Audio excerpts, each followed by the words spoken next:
కౌరవుల పక్షాన ఉన్నప్పటికీ కర్ణుడిని మించిన దయాగుణం ఉన్నవారు లేరు. ఆయనను దానకర్ణుడు అని పిలిచేవారు. ఆయన ఒక వ్రతం పెట్టుకున్నారు.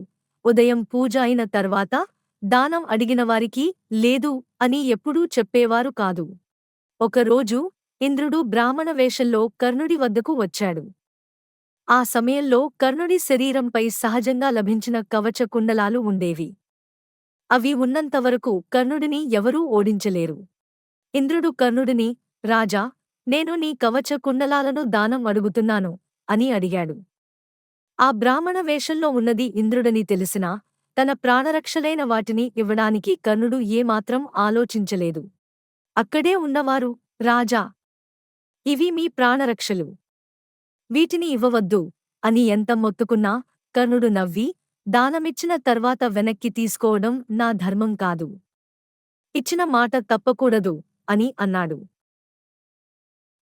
తన ప్రాణరక్షణకు ఉన్న కవచ కుండలాలను కోసి ఇంద్రుడికి దానం చేశాడు. కర్ణుడి దాన గుణం చూసి దేవతలు, సామాన్య ప్రజలు ఆశ్చర్యపోయారు. ఇంద్రుడు కూడా ఆయన దాన గుణానికి మెచ్చుకొని యుద్ధంలో ఉపయోగపడే శక్తివంతమైన ఆయుధాన్ని బహుమతిగా ఇచ్చాడు. గుర్తుంచుకోండి, దానం ఇవ్వడం అనేది ఒక గొప్ప ధర్మం. దానం చేసేటప్పుడు ఆ ఇచ్చిన వస్తువు యొక్క విలువ లేదా మనకు కలిగే నష్టం గురించి ఆలోచించకూడదు. దయతో చేసిన దానమే గొప్ప దానం.